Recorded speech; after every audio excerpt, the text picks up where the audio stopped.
তো hello guys, তোমরা দেখো এই পুকুরটা আমরা পরিষ্কার করব কিভাবে। দেখো কত পানা আছে, বড় বড় সাইজ পানা। এদিকে ওদিকে পুরো পানায় ভর্তি হয়ে আছে, তোমরা দেখতে পাচ্ছ নিশ্চয়ই, একদম পুরোটা সবুজ হয়ে আছে। তো এটা আমরা আজকে পরিষ্কার করব, তোমরা দেখো। পরিষ্কার করে তোমাদের ভিডিও দেখাবো, অবশ্যই কমেন্ট করে বলবে যে কেমন পরিষ্কার হয়েছে। দেখো গাইস, পুরো পুকুর পরিষ্কার হয়ে গেছে, তোমরা দেখতে পাচ্ছ নিশ্চয়ই। এখন এইটুকু বাকি আছে, তোমরা দেখো দেখো তুলছে ওখানে। অনেক পানা, প্রচুর পানা ছিল পুকুরে। তোমরা অবশ্যই কমেন্ট করে জানাবে যে কতক্ষণ সময় লাগলো আর কীভাবে তুললাম। দেখো আমি এখন পানার উপর দিয়ে যাচ্ছি, তোমরা দেখতে পাচ্ছ নিশ্চয়ই, পুরো পানার পাহাড় হয়ে গেছে এখন।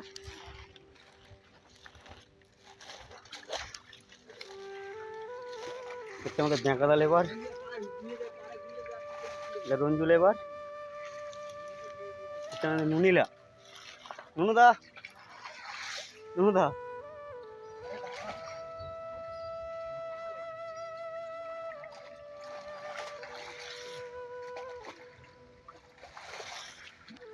তো তোমরা দেখো কত পানা, পুরো একদম পানায় ভর্তি হয়ে গেছে, আর এইটুকু বাকি আছে। চারোদিকে পুরো জলে জল, তোমরা দেখতে পাচ্ছ নিশ্চয়ই, জলে ভর্তি হয়ে গেছে। তোমরা দেখো, আরও তোমাদের দেখে দেখো পুকুরটা, আর এইটুকুনি বাকি আছে। তোমরা দেখো পুরো পুকুর পরিষ্কার।